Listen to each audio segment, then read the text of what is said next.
Naquela tarde silenciosa, Jerusalém parecia segurar a respiração. O sol se apagava, as nuvens se acumulavam, e no alto de um monte chamado Gólgota, o Filho de Deus entregava a vida. Com sua voz enfraquecida, mas ainda cheia de autoridade, ele declarou: "Está consumado", e então inclinou a cabeça e expirou.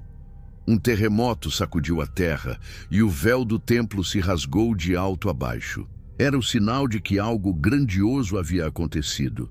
Mas para os discípulos, para Maria, sua mãe, e para todos os que o amavam, parecia apenas o fim. O mestre estava morto.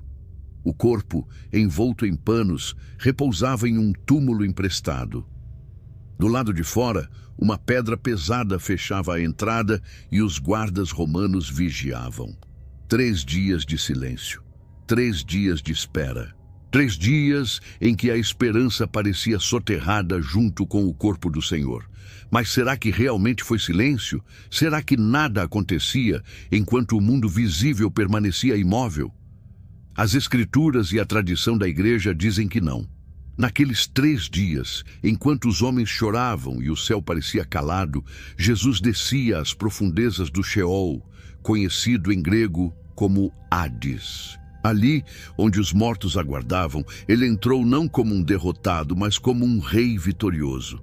E sua presença transformou para sempre a realidade da morte. Hoje vamos mergulhar nesse mistério, de forma calma, detalhada, pausada, como uma longa meditação. Exploraremos a morte de Cristo, o significado do Sheol, as profecias que já anunciavam esse momento, e o impacto espiritual de sua descida aos mortos. E ao final, veremos como essa jornada aponta para a vitória da ressurreição, a luz que rompeu as trevas no 3º dia. Feche os olhos, se quiser. Deixe que cada palavra te conduza por essa história. Uma história antiga, mas sempre viva. Uma história que ecoa entre o céu, a terra e até mesmo o mais profundo do invisível. Logo após a morte, José de Arimateia, acompanhado de Nicodemos, pediu a Pilatos o corpo de Jesus. Com cuidado reverente, lavaram-no, envolveram-no em linho com aromas e o colocaram em um sepulcro novo, cavado na rocha. Era um túmulo silencioso, frio, solitário. Do lado de fora, a pedra foi rolada para fechar a entrada. A noite caiu, e então começou o sábado mais estranho da história. Enquanto as famílias de Jerusalém celebravam a Páscoa judaica em memória da libertação do Egito, um pequeno grupo de discípulos se escondia. Eles não cantavam, não festejavam, não conseguiam sequer compreender. Aquele que multiplicara pães, que andara sobre as águas, que havia ressuscitado mortos, estava agora entre os mortos. O silêncio pesava como chumbo. Mas se para os homens era silêncio, no mundo espiritual era movimento. A tradição cristã ensina que nesse intervalo misterioso, Cristo não dormia em inatividade. Seu corpo repousava, mas sua alma descia às profundezas do Sheol, o lugar que os judeus entendiam como a morada de todos os mortos. O Sheol não era, na mente hebraica, apenas um lugar de tormento. Era o reino das sombras, o lugar para onde iam justos e ímpios, cada qual em sua condição. Não era o céu, nem o inferno no sentido pleno, mas um estado de espera. Ali estavam Abraão, Isaque e Jacó. Ali estavam Davi e os profetas. Ali também estavam homens perversos, tiranos e ímpios, cada qual em tormento, mas ainda no mesmo domínio das almas. Quando os tradutores da Bíblia hebraica para o grego, séculos antes de Cristo, procuraram uma palavra, escolheram Hades. Na cultura grega, Hades era o deus do submundo, mas também o próprio lugar dos mortos. Assim, Sheol e Hades se tornaram termos equivalentes. Era para lá que, segundo as Escrituras, as almas iam após a morte. E foi exatamente para lá que Jesus desceu. O apóstolo Pedro diria mais tarde em sua carta que Cristo foi e pregou aos espíritos em prisão. Paulo escreveria que ele desceu às partes mais baixas da terra. E o livro do Apocalipse o apresentaria como aquele que possui as chaves da morte e do Hades. Não foi uma descida de derrota, não foi uma queda forçada. Foi uma entrada triunfal, como um rei que pisa em território inimigo para libertar os cativos. E na escuridão do Sheol, uma nova luz começou a brilhar. Nada do que aconteceu entre a cruz e a ressurreição foi improviso. Tudo já estava inscrito, como sombras e sinais, nas páginas do Antigo Testamento. Cada detalhe, cada palavra profética já anunciava que o Messias venceria não apenas a dor do Calvário, mas também as profundezas da morte. Os discípulos, em meio à tristeza do sábado, talvez não se lembrassem disso. Mas após a ressurreição, seus olhos seriam abertos, e então compreenderiam que desde Moisés até os profetas, tudo já estava escrito. O Salmo 16, o justo não seria abandonado. O primeiro eco desse mistério aparece no Salmo 16. Ali Davi, inspirado pelo Espírito Santo, escreve: pois não deixarás a minha alma no Sheol, nem permitirás que o teu santo veja corrupção. Palavras que, em sua origem, podiam expressar a confiança de Davi de que Deus não o abandonaria na morte. Mas Pedro, em sua pregação no dia de Pentecostes, citou exatamente esse salmo para mostrar que se referia a Cristo. Davi morreu, foi sepultado e seu corpo ainda estava na sepultura. Mas Jesus, o Santo de Deus, não permaneceu no Sheol, nem seu corpo conheceu a corrupção. Essa profecia não apenas previa a ressurreição, mas também revelava que o caminho da alma do Messias passaria, ainda que brevemente, pelo lugar dos mortos. Ele entraria, mas não ficaria. O Salmo 24, o Rei da Glória entrando pelas portas. Outro salmo ressoava nas tradições cristãs antigas quando se falava da descida de Cristo. O Salmo 24 proclama: levantai, ó portas, as vossas cabeças, levantai-vos, ó entradas eternas, e entrará o Rei da Glória. A igreja primitiva interpretava essas palavras como um anúncio do momento em que Cristo chegou às regiões inferiores. As portas eternas seriam as portas do Hades, que há séculos estavam fechadas sobre os mortos. Mas diante da chegada do Rei da Glória, elas não podiam permanecer fechadas. Era como se o mundo invisível tremesse diante da voz poderosa do Messias. A escuridão, acostumada a dominar em silêncio, se rompeu ao som desse clamor. O Sheol, que nunca libertava os seus prisioneiros, agora via o inesperado atravessar seus portões. Jonas, o profeta no ventre do peixe. Entre todas as imagens do Antigo Testamento, talvez nenhuma seja tão clara quanto a experiência do profeta Jonas. Chamado por Deus a pregar em Nínive, Jonas fugiu, tomou um navio e acabou lançado ao mar. Um grande peixe o engoliu, e ele permaneceu em seu ventre 3 dias e 3 noites. Na escuridão das águas, Jonas fez uma oração que soa como uma profecia do próprio Cristo. Do ventre do Sheol clamei, e a minha voz ouviste. Séculos depois, Jesus confirmaria que Jonas era um sinal. Quando os fariseus pediram um milagre, ele respondeu: nenhum sinal lhe será dado, senão o sinal do profeta Jonas. Pois assim como Jonas esteve 3 dias e 3 noites no ventre do grande peixe, assim o Filho do Homem estará 3 dias e 3 noites no coração da terra. Não era apenas uma metáfora de sofrimento. Era uma indicação literal de que o Messias desceria à escuridão da morte, mas dali clamaria, e o Pai ouviria sua voz. Assim como Jonas saiu vivo do ventre do peixe, Jesus sairia vitorioso do coração da terra. Isaías, a luz que brilha nas trevas. O profeta Isaías também deixou vislumbres desse mistério. No capítulo 9, ele escreve: o povo que andava em trevas viu uma grande luz. Sobre os que habitavam na terra da sombra da morte resplandeceu a luz. A tradição cristã viu nessas palavras uma antecipação do que ocorreu no Sheol. Ali estavam os que habitavam na sombra da morte, na espera silenciosa dos séculos. E foi para eles que uma luz inesperada brilhou, iluminando regiões que jamais haviam conhecido o fulgor da presença divina. Mais adiante, Isaías também profetiza que o servo de Deus entregaria sua vida como oferta, mas veria a luz e se alegraria.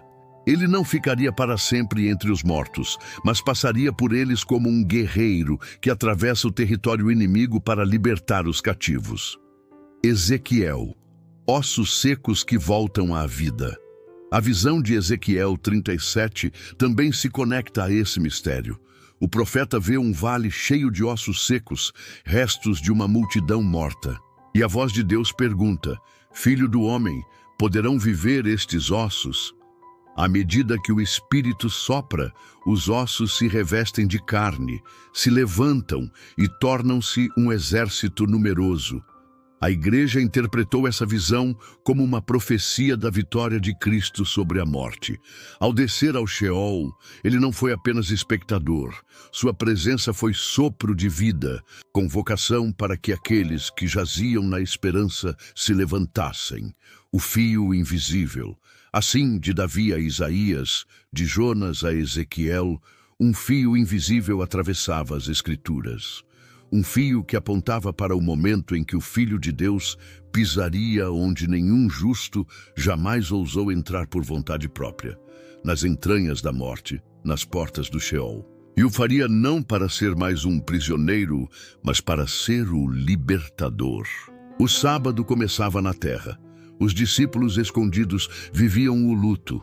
A cidade de Jerusalém ainda lembrava os ecos da crucificação, o sol escurecido, o véu do templo rasgado, a terra tremendo. Mas, debaixo desse silêncio aparente, algo grandioso acontecia no invisível. Cristo havia entregado o Espírito ao Pai, mas sua alma não ficara inerte. Ele, o Filho eterno de Deus, descia agora às profundezas. Aquele que se fez homem até o limite do sofrimento, que carregou a maldição do pecado, avançava para o território que, desde Adão, mantinha todos os homens cativos. O Sheol, o reino dos mortos. Para entendermos a grandeza desse momento, é preciso imaginar como era o Sheol antes da chegada de Cristo. As Escrituras o descrevem como um lugar de sombras, onde os mortos aguardavam. Não era apenas um abismo de dor, mas também um espaço de expectativa. Ali estavam os justos, homens e mulheres que confiaram em Deus, mas que ainda não podiam entrar na plena presença divina. Abraão, Moisés, Davi, os profetas, todos aguardavam o cumprimento das promessas. Mas também estavam ali os ímpios, que rejeitaram a aliança e viveram em rebeldia. Para eles, o Sheol já era tormento, antecipação do juízo final. Era um lugar dividido, mas todos igualmente cativos, sob o poder da morte.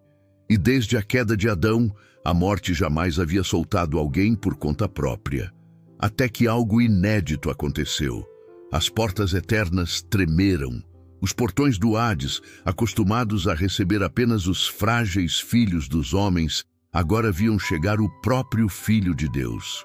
Ele não vinha como mais uma vítima, nem como um prisioneiro. Entrava como rei, como guerreiro, como libertador. Os justos, que há séculos aguardavam, sentiram a luz atravessar a escuridão.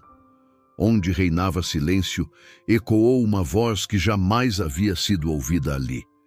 A voz de Jesus, o Cordeiro de Deus que tira o pecado do mundo.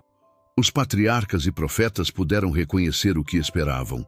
Abraão contemplava a descendência prometida diante de si. Moisés via o verdadeiro libertador, aquele que conduziria seu povo para além da morte. Davi, que cantara sobre o santo que não seria abandonado no Sheol, agora percebia o cumprimento da profecia diante de seus olhos.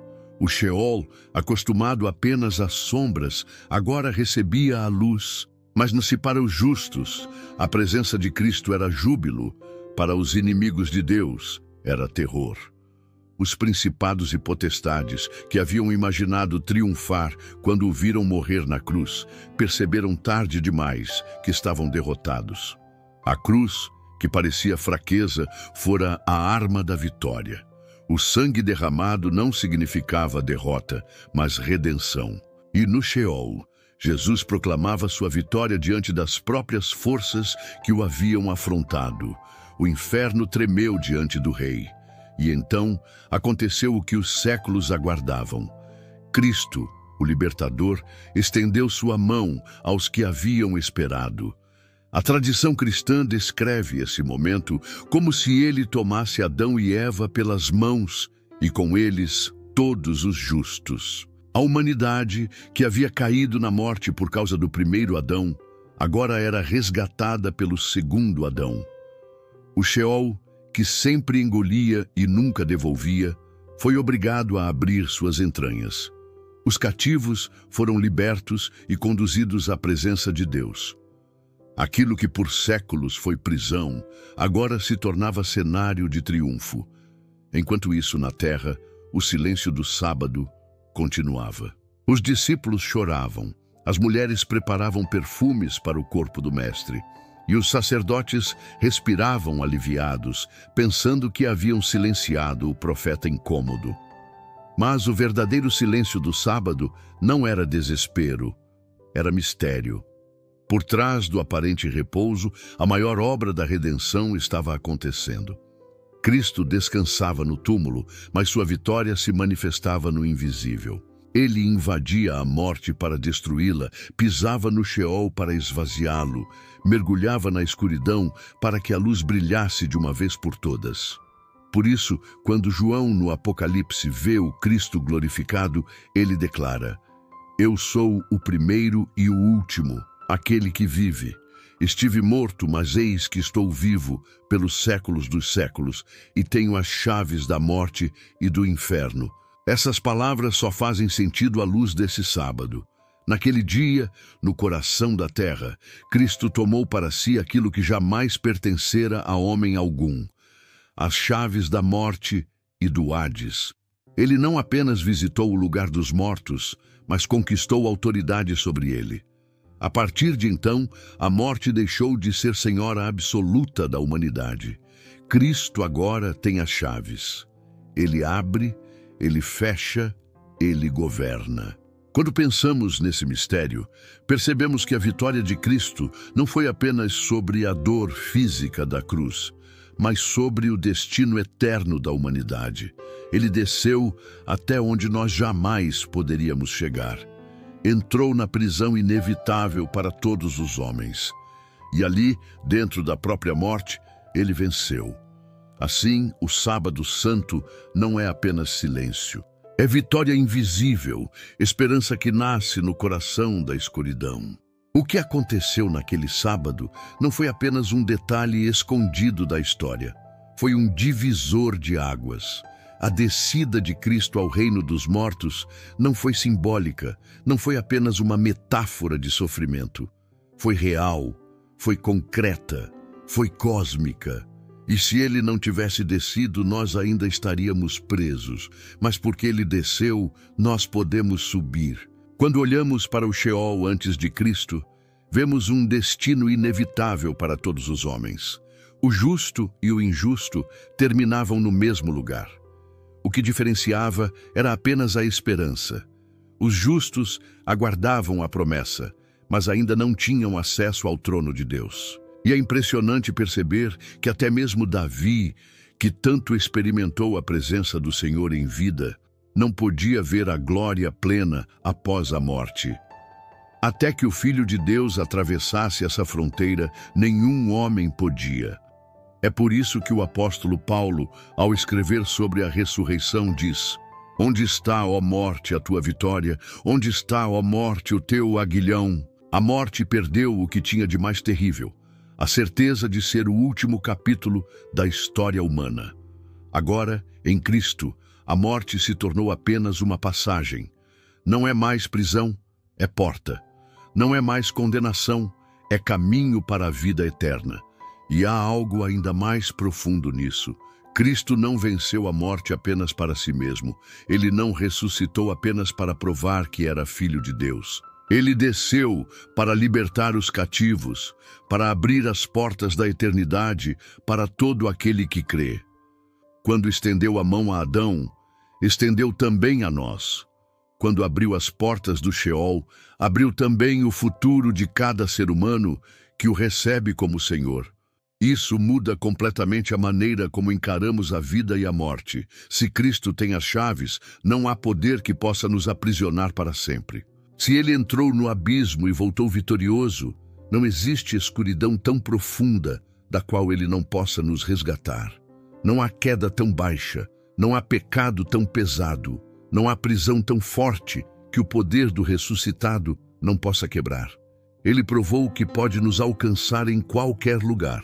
Por isso, quando enfrentamos momentos de dor, quando a vida parece silêncio, quando o sábado santo parece se repetir em nossos dias, precisamos lembrar: o silêncio de Deus não significa ausência, significa mistério.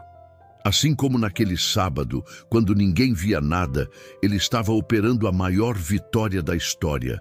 Também hoje, quando não vemos nada, ele pode estar realizando algo muito maior do que imaginamos. A morte não tem a última palavra. O pecado não tem a última palavra. O inferno não tem a última palavra. A última palavra pertence ao Cordeiro que foi morto, mas ressuscitou. E esse é o coração do Evangelho. Não seguimos um mestre que apenas ensinou boas palavras. Não seguimos um profeta que apenas apontou para Deus. Seguimos o Senhor que atravessou a morte e voltou vitorioso. A fé cristã se sustenta nessa realidade. Cristo morreu.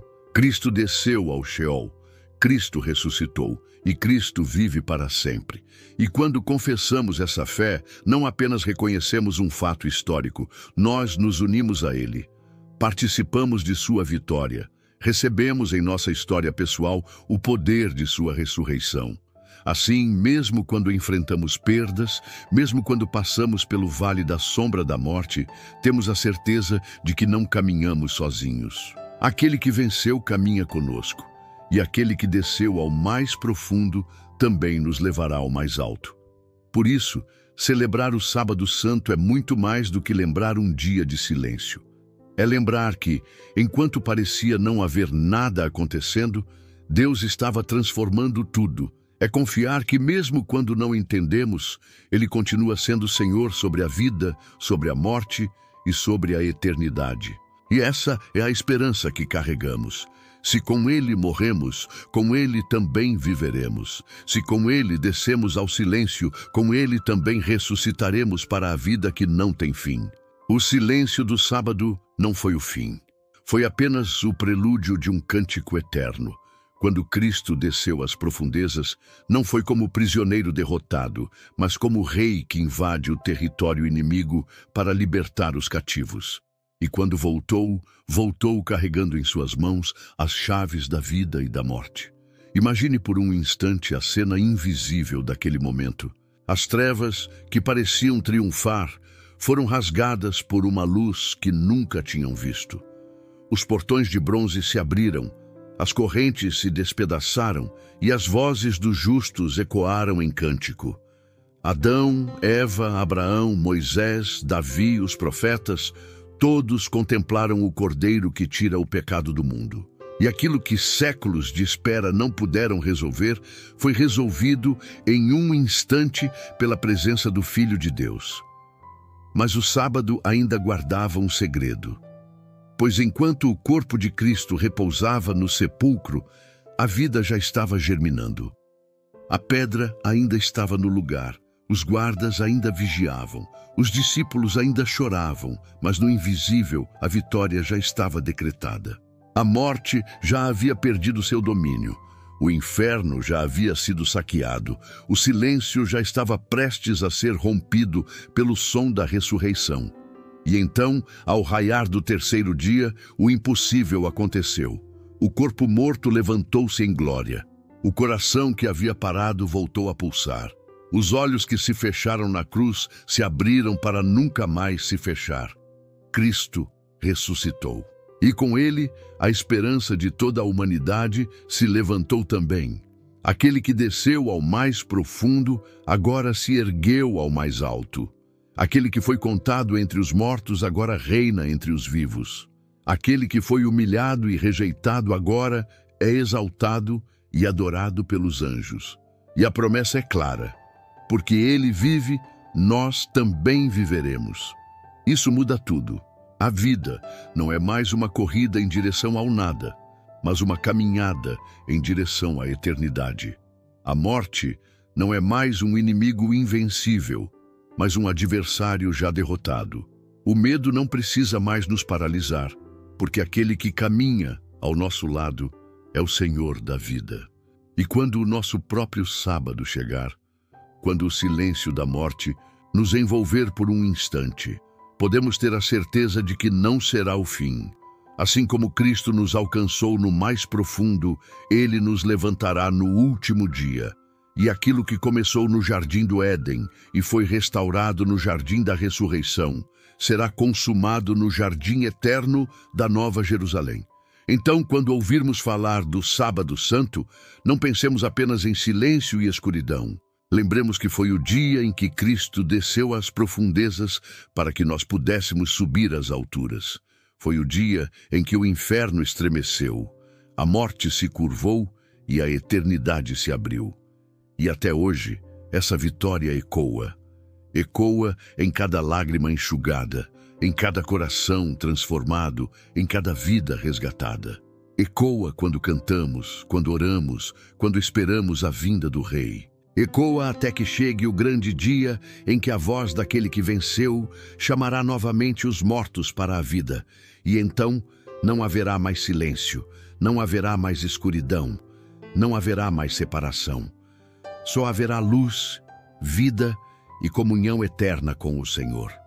Cristo desceu, Cristo venceu, Cristo ressuscitou, e porque Ele vive, podemos descansar em paz, sabendo que a vitória já é nossa. O Sábado Santo não é apenas um episódio distante perdido nas páginas da história. Ele é também um espelho para a nossa própria vida. Porque todos nós, em algum momento, enfrentamos dias de silêncio, dias em que parece que Deus não responde, dias em que oramos, mas não ouvimos retorno, dias em que a dor parece maior que a esperança. E nesses momentos é fácil acreditar que fomos esquecidos, que fomos abandonados, que não há saída.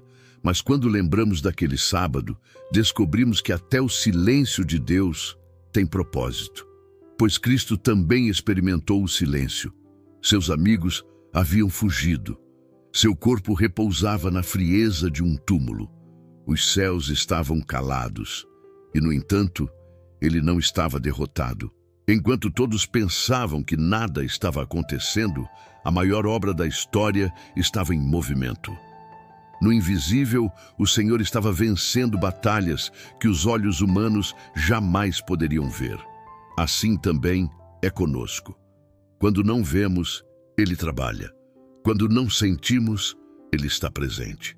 Quando pensamos que tudo terminou, é apenas o prelúdio de um novo começo. Talvez você esteja vivendo o seu próprio sábado agora. Talvez esteja esperando respostas que não vêm. Talvez esteja carregando dores que não se explicam. Talvez esteja em silêncio e esse silêncio te parece insuportável. Mas lembre-se, se Cristo venceu o silêncio, você também vencerá. Se Cristo atravessou a escuridão, você também atravessará. Se Cristo ressuscitou, você também ressuscitará. E é aí que o Sábado Santo se transforma em mensagem de esperança. Ele nos ensina a confiar quando não entendemos, a esperar quando não vemos, a descansar quando não sentimos. Porque a história não termina no túmulo, a história não termina na pedra fechada, a história não termina no silêncio, ela termina na ressurreição. Imagine agora sua própria vida como uma narrativa. Haverá capítulos de dor, haverá páginas de silêncio, Haverá linhas de lágrimas, mas cada linha, cada página, cada capítulo conduz a um final maior, onde a vitória de Cristo se torna também a sua vitória. Porque o mesmo Deus que não abandonou seu Filho, também não abandonará você. Feche os olhos por um instante e respire fundo. Permita que o silêncio ao seu redor seja agora um espaço sagrado. Não como ausência, mas como presença. Não como vazio, mas como plenitude. Porque no silêncio, Deus sussurra. No silêncio, Deus age. No silêncio, Deus prepara o momento da ressurreição. Senhor, nós te entregamos os nossos sábados silenciosos. Te entregamos as perguntas sem resposta, as orações não atendidas, os medos que insistem em nos visitar. E pedimos, ajuda-nos a confiar, ajuda-nos a descansar. Ajuda-nos a esperar no tempo certo da tua vitória. Assim como o corpo de Cristo descansou no túmulo, ajuda-nos também a descansar em ti. Assim como ele venceu a morte, ajuda-nos também a vencer o medo. Assim como ele ressuscitou em glória, ajuda-nos também a viver em esperança. E quando o nosso próprio sábado chegar, quando nossos olhos se fecharem para esta vida, dá-nos a certeza de que será apenas um instante. Dá-nos a fé para lembrar que não é o fim, mas o começo. Que assim como Cristo, nós também seremos levantados para a vida eterna. Agora, imagine-se diante do sepulcro vazio, a pedra rolada, o silêncio quebrado pela voz dos anjos dizendo: Ele não está aqui porque ressuscitou. Deixe que essa imagem encha seu coração de paz. Deixe que ela seja sua âncora contra o medo. Deixe que ela seja sua canção no meio da noite. Porque a mensagem da Páscoa não é apenas que Cristo venceu há 2000 anos. É que Ele continua vencendo hoje. Ele vence em cada vida transformada. Ele vence em cada lágrima enxugada. Ele vence em cada coração restaurado. Ele vence em você. Talvez as pessoas ao seu redor não percebam. Talvez até você mesmo não veja. Mas assim como naquela noite silenciosa em Jerusalém, quando todos pensavam que nada estava acontecendo, Deus está trabalhando. O céu está em movimento, as promessas estão vivas, a vitória já está decretada. Por isso, não tema, não desanime, não desista. O sábado pode ser longo, mas o domingo vem. A noite pode ser escura, mas amanhã chegará. O silêncio pode ser pesado, mas logo será rompido pela voz da vida. Cristo desceu para que você pudesse subir. Cristo se calou para que você pudesse ouvir. Cristo morreu para que você pudesse viver. E assim, mesmo agora, no silêncio desta reflexão, podemos descansar. Podemos entregar o fardo. Podemos confiar no amor que nunca falha. Senhor, dá-nos paz no silêncio. Dá-nos força na espera. Dá-nos fé para acreditar que a ressurreição também nos alcançará. Que não importa quão fundo seja o vale, quão escura seja a noite, quão denso seja o silêncio, tua vitória é certa e tua promessa é eterna. Cristo venceu, e porque Ele venceu, nós também venceremos. Amém. Se você deseja se aprofundar ainda mais no conhecimento da Palavra de Deus, na descrição deste vídeo deixamos o link para o melhor curso bíblico disponível, que vai guiar você a compreender de forma clara e profunda as Escrituras Sagradas. E se você ainda não tem a sua própria Bíblia, também colocamos na descrição um link especial para que você possa adquirir a sua com desconto. Não perca essa oportunidade de fortalecer a sua fé e caminhar mais perto do Senhor.